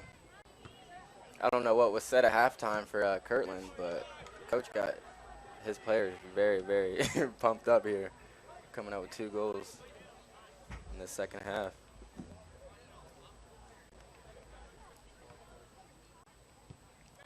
Well, I think what we're seeing is that Kirtland stuck with its game plan. I asked her in the first half if maybe you, as a coach, you're up 1-0 in a big game like this, maybe you play a little more defensive. They didn't. They stuck with the plan. They spread the field out. They had a nice shot on goal, which led to a corner, and then it's execution by your best players. Exactly. Peppo, Stepan Mich Barisic. I got to stick with Peppo. It's so much easier. And I'm sorry, Peppo. I keep butchering your name, but you can get me later. But, it started with that corner kick. What a great ball. It was a great ball. Great finish as well again, too, on the header. Peppo had the corner that set up Ianiro's first goal. He had the corner that set up his second goal. You had Kyle Work deliver a great direct kick up into the box that Friedenberg finished. And they've been playing really well defensively. And they, like I've always said too about Kirtland, they've been keeping the ball very well. So I think this has allowed them to, keep playing the way they want to play. They had no reason to change. Uh-oh, what do we have here? Got a free kick here, top of the box, Kirtland. So here's an opportunity.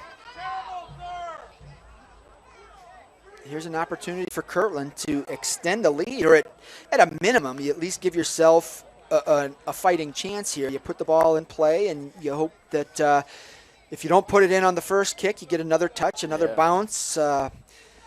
Beachwood's got 6 in their wall. I think with the game that Jared has had, I think we're going to see him take this free kick.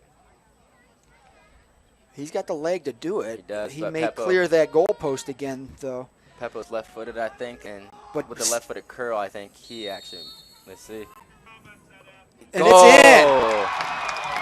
Jared. Wow. Yep, hat-trick hero. How do you do? Jordan Iannero, 3 goals. That one came just within 3 minutes of his last one. He's having a great game. Jared Iannero. 3 Wow. goals in a district final. That's any player's dream. Well, you called it there, that the game he's having, you've got to let him touch that ball, and he did, and he put it on the mark. I don't know if he bent it like Beckham, but that ball had a little bit of curl. Oh, definitely bent. Kept it on the ground, too, which was, you don't see that very often, but hit it with enough pace, wall jump. Yeah, not to get ahead of themselves, but it's 4-0 with 25 minutes left. Kirtland is in good shape, but you can't let up. Beachwood does have 2 of the best goal scorers in the state in Division III. They do. They are dangerous.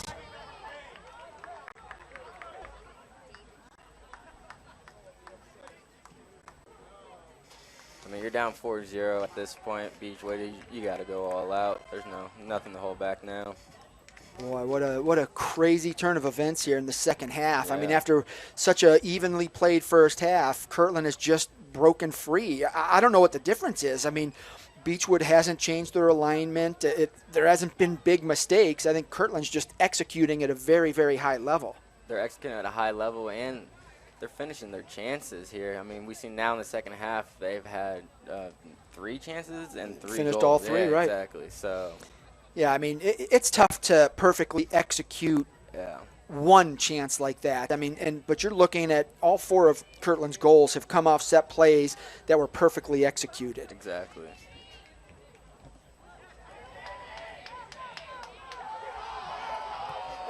Boy, unfortunately, Jared Iannero's brother isn't here to see him.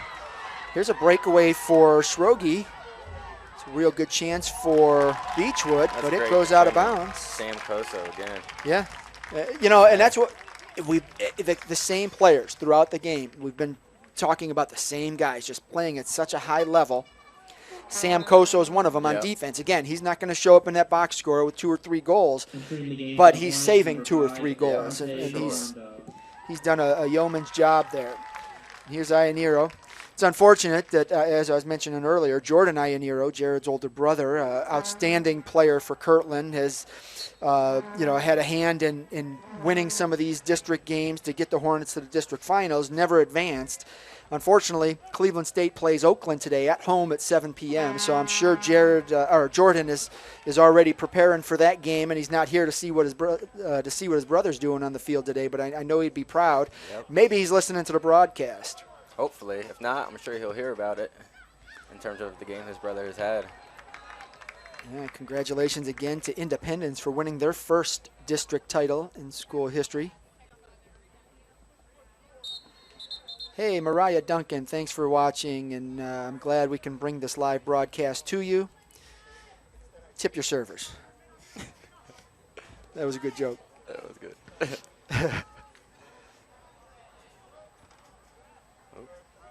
Defensive header there. I don't know if that's exactly where he wanted to put that, but danger's gone. Throw in for Kirtland. Got a player hurt too for Beachwood. Not sure who it is. Adjust my clock back to 22-21. That is all that's separating Kirtland from its first regional appearance. The senior class definitely deserves it after the the run they've had. The Hornets have played in 3 straight district championship games. In over 4 years, this team has won 54 games. Number 20, Mitchell Penn. We were supposed to have Lindsay Ward join us at halftime. She's a captain for the girls soccer team at Kirtland. And her and her sister, Hallie Ward, who graduated last year and now plays softball for Kent State, between the two of them, they both won 55 games in their 4-year career at Kirtland, which is the record. And Lindsay just edged her sister out in winning percentage. Hallie Ward had, I think it was 15 losses, and Lindsay had 14. So there was like a half a percentage point there that Lindsay has bragging rights in the family. But Lindsay was running a little bit late. Sorry, she couldn't join us.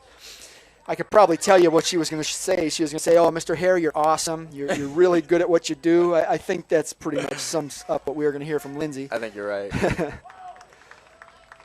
funny.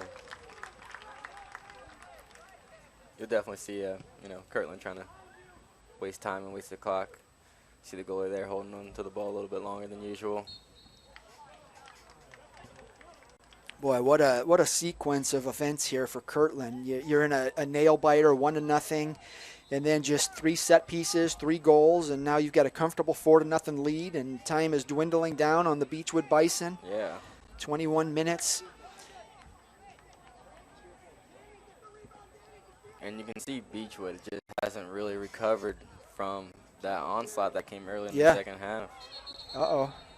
You got a little activity in the box there. Sanjay Sundararajan ended up on the ground. Pell, a little extra business there. I don't know who's at fault here. We'll see what the referee has to say. Still haven't seen a yellow card, which is good. That's right, good. right. Looks like he just gave them both a stern warning. Mm-hmm. Oh. Well, there's a save by Davis. Great shot by Peppo. Go far out there from that free kick. 20:48 remaining in the game.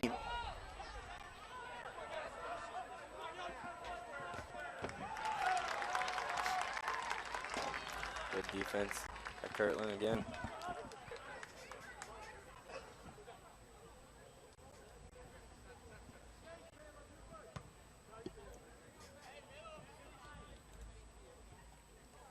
Another throw in for Beachwood. Well, for those of you out there watching the game on the live stream, just want to ask you to tweet that out, that Kirtland is 20 minutes away from its first regionals appearance, and they can tune in and watch this historic moment. For all you Kirtland fans sitting at home, I don't think the World Series games start for a couple hours yet, so you got nothing else to do. Got some time. 8 o'clock that game. Tribe, I stayed up for that one last night after covering a football game. It was interesting. I don't like those 1-0 games. No, especially like that bat. Oh, that was too much for me.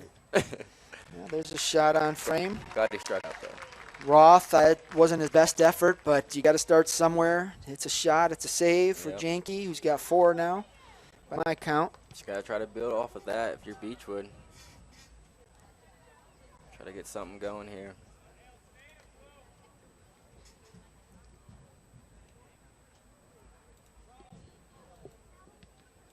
Just cleared up by Ionero.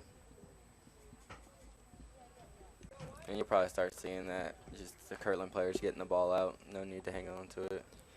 Yeah, you're under 20 minutes with a four-goal lead. You don't want that ball down in your area. Just get rid of it, clear it. Live to see another play. It's great work over there again by Ulish. Ended up losing out in the end, but he's trying. Ooh. A little bit too much of a heavy touch by, who was that, Sanji? Yep. Entering the game for the Hornets, number 10, Ryan Friedenberg. And entering for the Bison, number 23, Spencer Schroe. Schrogi enters the game.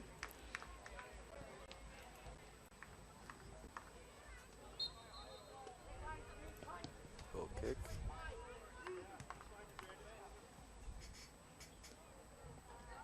We haven't called his name as much this half, Roth. Right. And Like I said, he just had that. Wasn't a great effort on goal, but it was a shot. There he goes, playing one in the box. There's Penn. Ooh, he had a nice attempt there. Unfortunately, skidded off. That had a little bit of spin on it. So coming from Roth, who kind of bent it to the left a little bit, and then it hit Penn's foot and went the opposite way. So it rolled off to the right. So Beachwood with a corner. You've got 17:35 here. A goal here makes it interesting. You know, like I said, you're not going to score them all at once, but you got to start scoring them at some point. And a set piece is a good way to start. Let's see. Oh, that's a good ball. The wind kind of pushed that one. Exactly. It started out headed right for the middle of the box. And then that wind, which is going from right to left, pushed it over the net. So now kind of sums up the game, too. The execution just hasn't been there for Beachwood, where Kirtland, the execution, they've been capitalizing on their chances.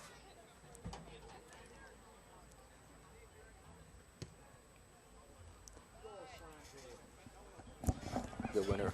Good header by Sapo. Well, going back to my keys to the game, I said Kirtland had to spread the field, and they had to mark up Shai Ulish and Asaph Roth. And then on the flip side, I said that Beachwood had to create shots, and they had to feed Roth and Ulish. Yeah. And Ulish has the one shot. Roth has two. Kirtland's up 4-0. They're moving the ball. I mean, I think they've done exactly what they needed to do, the Hornets, to build that lead and to win this district championship if that's the way it plays out. Yeah. Jared's also had himself a game from Kirtland. See him there getting forward. Yeah, you know, he's a senior. He's had a wonderful career. You know, he was here when he played with his brother for a couple years. So, you know, that was a nice part of the roster for the Kirtland Hornets and Coach John Valentic. But now here Jared is leaving his own legacy. Jordan had his. You know, Jared didn't want to be Jordan's younger brother. Yeah. I think he's done that. Oh, he's made that very you score 3 goals in the district championship game to get your team to the regionals. You've left your own legacy. So Jared, congratulations on that. We haven't seen Ulish get to the corner as much. I think Kirtland maybe has figured it out a little bit, what they like to do or what he likes to do. Oh, yeah, no question. Yeah. I mean, in the first half there, he had two real nice balls out of that corner. Yeah. And that's where he was dangerous, and Kirtland seems to have cut that off. And it starts up there with Bavanda and Koso, who's done a yeoman's job back there. Caleb Cardone. You know, these are some of the guys that we haven't mentioned throughout, but they're the guys that are keeping Beachwood from putting together those runs and those scoring opportunities. For sure, it's a team effort. It takes everybody, all 11 guys out there. That's a great ball. Oh, boy, who was that? Was that Kyle Work again? Yeah, again. Boy, I'm going to give him a save on that one. That might have been off the frame, but... Yeah. She's just been everywhere again. I mean, individual efforts. We talked about it earlier. You're going one-on-one with another great player. Individually, you've got to work harder than that guy. You've got to make the play, and I think Kirtland's dominated in that statistic. Yeah. It's not an official statistic, but it's the statistic that matters. And exactly. They're winning their 1v1 there's battles. Ulish. Oh, he had a real good opportunity. And guess who? Work again. Putting in work again. Ooh, great move there. 14:27. I don't know why my clock's off. I must not stopped it when they had a... Let's see. Sorry about that. I got to adjust my clock for those of you at home. We're now at 14:15. Corner kick for Beachwood coming up. So I've got, this is Beachwood's 7th corner to 4 for Kirtland. Kirtland has scored off a 2. Yep. That's a pretty good ratio there, 2 out of 5. Beachwood is 0 for 7 on corners. Great They tackle. kind of explain to me what the benefit there was. I mean, instead of putting the ball in front of the frame and giving yourself an opportunity for a loose ball, a ricochet, you know, I mean, I can see maybe doing that early in the game or a 1-0 game where you just want to create an opportunity. There's Friedenberg with a shot, Davis with the save. But what would be the rationale behind that, doing what they did there? I mean, going short on corner kicks, maybe if you don't have a tall guy that you feel like you're gonna win the ball in the air, you go short.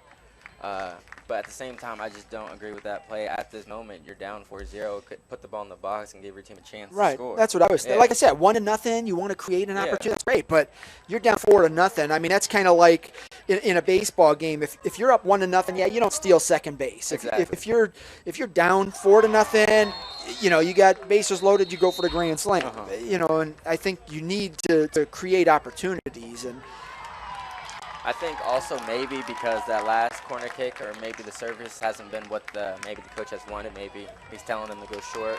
I'm not really sure. First yellow card of the game. A yellow card has been issued Ryan to Sapple. Beachwood's number 17, Ryan Sapple.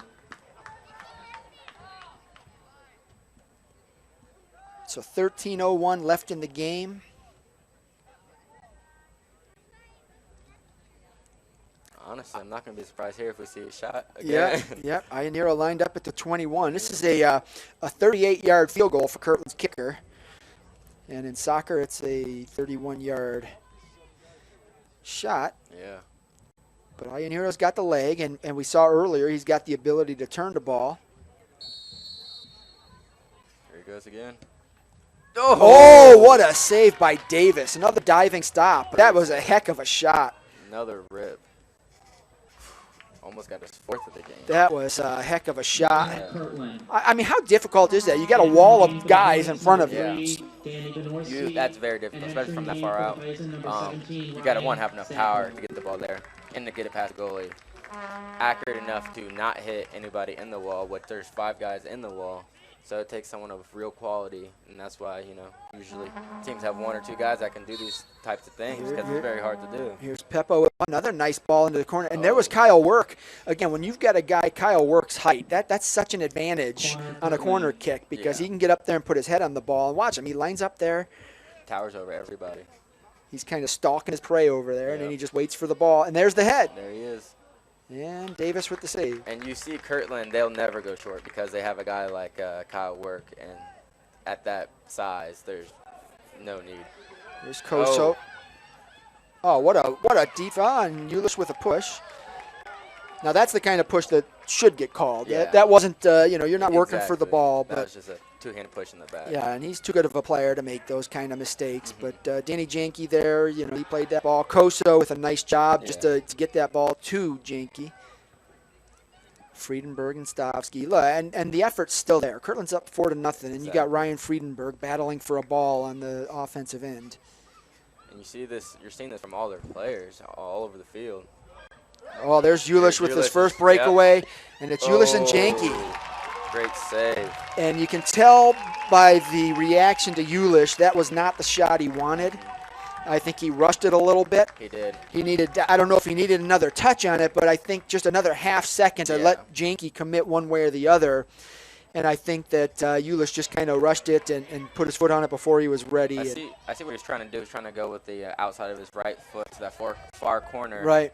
Just didn't get the right contact on it. Maybe he should have taken it with his left foot. But, Well, there's an opportunity for Friedenberg. He's got a strong left leg. He gets a shot off.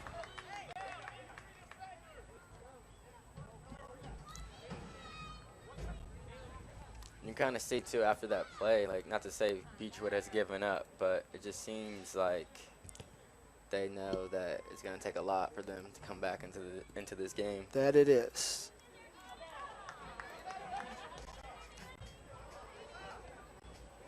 Now I'll have to dig through the archives. I don't know as a fact that this is Kirtland's district title. Again, 10 minutes left. If it works out that way and they win the district title. But since the Ohio Soccer Coaches Association started record keeping in 2003, Kirtland has not made it to the refund. I can imagine they had a soccer team for many years before that. I think they started right around 2000, 2001, 2002. And for a first or second year program, you're not going to make it to the regional. So I'm assuming that it's a first in school history, but I will have to consult with the athletic director, Matt Paul, just to confirm that. But so far, so good. It looks like Kirtland will make that first regional appearance. Great for them. It's definitely earned. They came out and played an exceptional game today in every facet.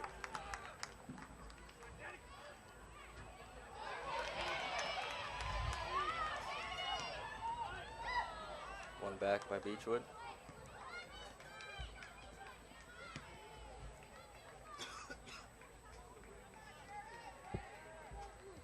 Yeah. And you see Jared, that's last couple times he's gotten the ball, just booting Just it get away. rid of it. Yep. That's 10, 15 seconds you're Exactly. killing. Wow, that's a heck of a boot by Davis there. Eulish It's a tracked it fighting down. chance. Yep. It was a nice play by Eulish there. Kind of ran the ball over his head. You know, kept his body under the defender to keep himself in position. Just didn't get the bounce he needed or the roll he needed. Got that out wide to Penn.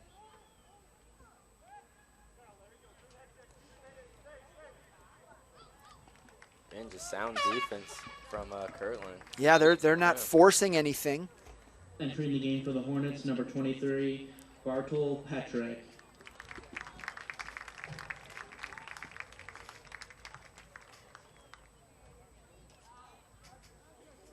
See Jared doing it all, even going back and taking goal kicks now. Senior captain. I know coach is happy to put the ball in his hands. Oops, stop the clock. I'm derelict in my duties here. I let it run for a little bit, so got to get back. 8:22 on the clock.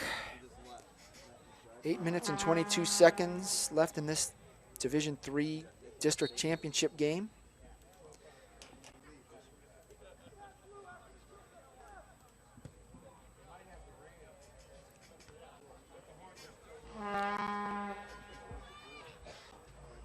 There's Peppo.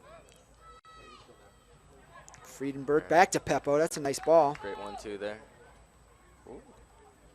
Yeah, Peppo's fun to watch. Yeah. He's got some footwork. He's like Asaph Roth. Asaph Roth. Peppo works slowly when he's man on like that. He likes to work slow. Asaph Roth, watching him over the last 3 and 4 years, he's a lot faster with his footwork. And Shai Eulish the same way. They play at such a high level. So that's this game. You know, so many good players. Yeah. I didn't expect a 4-0 score, and I don't think either coach did either. But when you had those chances in the second half and you execute the way that Kirtland did, those things happen. It's a game of soccer for you.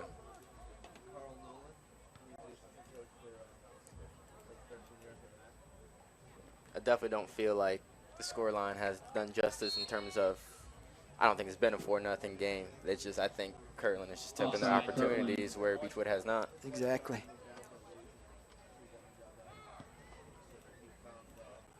Once again, the winner of this game will play the winner of the Austintown district. Here we go again. Ooh. Yeah, the winner of this game will play the winner of the Austintown district on November 2nd at 7 o'clock at Ravenna High School. That's going to be Wednesday night, 7 o'clock. And the winner of that district is either South Range, which is the #1 seed. They've been there before. They've beaten Beachwood in the last 2 district championship games, or Lake Center Christian. Those 2 teams played at noon. Let me see if I can get a score here. Kirtland has actually been awarded a penalty kick as well. Don't know if I necessarily agree with that call, but once again, referee decision has been made. Jared, my bad. Jared again coming out for another goal. Let's see if he can capitalize.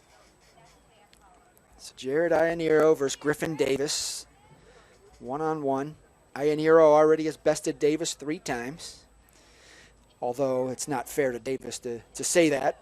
Nope. But Ianiero has scored 3 goals. You can't always put a goal on a defender. I think Davis has had a nice game today. Ooh. And so Ianiero, the icing on the cake. Yep. And so Kirtland, with 6:48 left, is up 5-0. Ianiero with a penalty kick. Yeah, his brother's going to be proud. Yes, no doubt. Now, it'd be really nice to see Jordan Ianiero score a few goals tonight in his game. But, yeah, so the winner of this game, which looks like it's going to be the Kirtland Hornets, is going to play South Range on Wednesday at Ravenna. And we got another stoppage here. Coming. Which way is this going? Oh, my.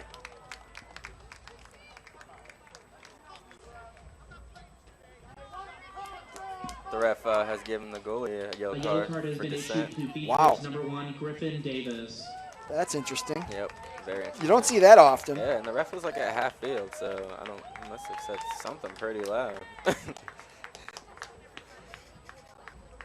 You know, you don't like to see this kind of thing. No. It's understandable. You know, you're especially for Griffin Davis, who's a senior. You know, it's his last game. He wanted to win and continue on. You're going to have some emotions. You got to try and keep those in check. But yeah, it's certainly not acceptable. But you understand. It's understandable. It is what it is.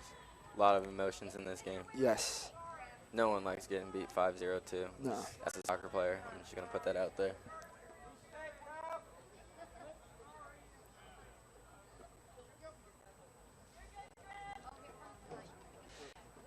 And I will say, in Griffin Davis's defense, that referee is known to have a little bit of a short fuse. And I saw him in action last week in a girls' game, district semifinal, Hawken and Kirtland. And he went up and he was yelling at the Hawken coach saying, "Hey, I'm the referee here." I actually posted it on Twitter because he's there talking to him. He has his yellow card in his hand. And another coach told me, "Hey, that referee's like that. Yeah. He's just, you know, real short-tempered." So Davis returns. He had to Like leave the power. field momentarily. Some refs like their power, you know. Everyone's different. I understand why Griffin Davis is upset, though, especially at the penalty call. I think that's what he was arguing about still.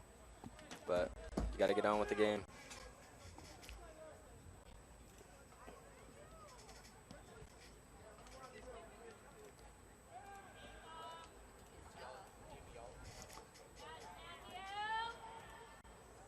So here we go. 5 minutes and 47 seconds. Kirtland looks to be headed to its first regional tournament. It's well deserved. And, you know, it's interesting because for the seniors, Jared Ionero, for sure, I know he played varsity as a freshman. This will be his 55th win, which will tie Lindsay and Hallie Ward for the most in Kirtland history. So that says a lot about Kirtland soccer in general, boys and girls. When you've got seniors that are winning 55 games in their career, that's a lot of success right there. A lot of wins, yeah. Yeah, you play 16 regular season games. And then, you know, like Ed Bragg said, for the Kirtland girls coaches, they had a 17-win season. You need that. Yeah. You have to have one of those long runs. You're not going to win, you know, 18 games a year and not have a long run like that. So, you know, if you're winning 9 games a season, you're winning 36 games. You need a lot of postseason wins. That's if you're 9-7. Yeah. Usually, if you're 9-7. Right, and both teams are loading up their non-conference schedule with quality teams, so they're losing some games during the year. So you're not going 15-1 playing a bunch of, you know, weaker Division III teams, and then going to the playoffs and, you know, not having that experience against quality opponents. But for 55 wins in 4 years, incredible. It really is. And other schools like South Range, you know, they're going to their 4th straight regional tournament. That's a lot of wins for them, you know. So their seniors have a lot more, but it's a little different. And what's really interesting when you look at the Kirtland boys, and this plays a huge role, and any coach would tell you this. Kirtland's football team has 80 kids on it. Okay. You look at Kirtland's boys soccer team, they have, 23, 24, 25 players on it. Now, you've got a football team that's won 3 state championships in the last 5 years. Wow. They made the playoffs for the 7th straight year. So their football team is a quality program. And then now you have the soccer team playing in its, what did I say, the 4th straight district championship. They finally win a district title, so they're going to the regionals, and their football team's in the playoffs. You're not going to find too many schools until you get, you know, Division I, like St. Ignatius, their football team and soccer teams there, but that's hard to do. It is. When you're when you're pooling boys from both programs, and you know, some of your best athletes are playing football. Exactly. You know, some are playing soccer. If you combined them all, you'd have a heck of a team. Right. But yeah, so that's really impressive that Kirtland's able to do that. Yeah, I played football too when I was younger, and I did not like the fact that football and soccer were in the same season. Just made me sad. Ended up picking soccer. There you go. It seems to have worked out well for you. Yeah. So here we are nearing the 2-minute mark.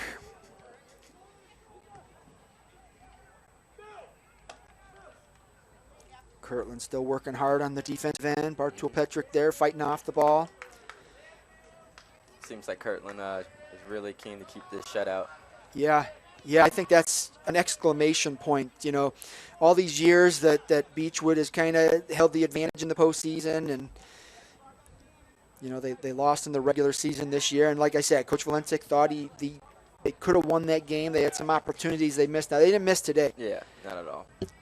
They had some chances and they took advantage. And like I said, the execution was the difference.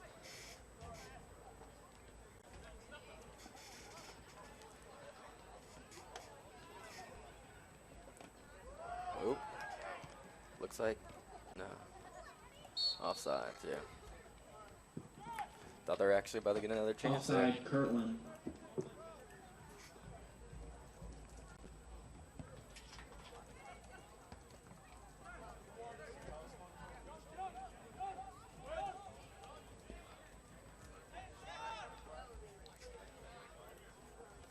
We will stick with you for a few minutes after the broadcast so that you can see the end of the game here. But I do have to wrap up so I can get on the field and do some interviews. It's an exciting time for the Hornets, so definitely want to be down there for that. But, yeah, 1 minute to go. Kirtland is going to win this one. Whether it's going to be 5-0, 5-1 is yet to be determined. But the Hornets are in control, and they are headed to their first regional tournament. Oh. Jenke with one more save for good Corner, measure. Beachwood. Beachwood with another corner. It's their awesome, 8th. It's a nice shot there, too. So, yeah, outstanding game for Kirtland. You know, you come out, you talk about wanting to play your best game in the postseason. Kirtland's peaking. I mean, this is definitely the best I've seen them play in 4 years. They've had some really good games against some really good opponents, but this is going to do it. What an outstanding win for the Kirtland Hornets. Also on paper, you know, their next opponents are going to see that 5-0. They are. Yeah, they're going to be a little bit like, oh, okay. Your final score, the Kirtland Hornets 5, the Beachwood Vikings What a 0. game for the Hornets. The Hornets advance to play next. South Range. On November 2nd at 7 p.m. against the winner of South Range and Lake Center Christian School. Yeah, South Range won Let's that give both game of these 3-0. teams a round of applause. So Kirtland will face Beachwood's familiar opponent in the regional tournament. South Range won that game 3-0 over Lake Center Christian. So Kirtland will advance, and for the first time, they will play in Week 12. Please stay around for the presentation of trophies. It'll be Kirtland and South Range on Wednesday at Ravenna on the blue turf. Hopefully, Aaron and I will be there. Should know that either tomorrow or Monday if we'll be able to broadcast that game.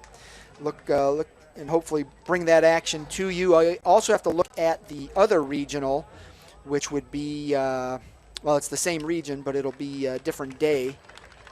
That'll be at, a different school. It'll be Rootstown and Medina. They will play at Twinsburg. So we may either be at Twinsburg on Wednesday or at Ravenna. We'll find out for sure, hopefully over the weekend. But what a performance for the Kirtland Hornets. Any last thoughts for you, Aaron? Just a great performance by Kirtland. Shout out to Beachwood for getting this far in the tournament. Just wasn't their day today. But, you know, great for Kirtland and great for their school, and, you know, nice to make history out there. Definitely, yeah. Congratulations to the Hornets. Congratulations to the Bison on an outstanding season, and to those seniors that played their final game today. I know it hurts right now, but you've accomplished a lot. You know, back-to-back district championships, you know, that close to the state Final Four. Shai Eulish, Asaph Roth, two of the premier players in the area. Congratulations to them on great careers. Today wasn't their day. It belonged to the Kirtland Hornets, and just congratulations and good luck to the Hornets next week. And thank you all for joining us. Thank you to Aaron Horton, and we'll see you on Wednesday. along with James Reed and Ryan Peters, the principal and athletic directors of Beachwood School and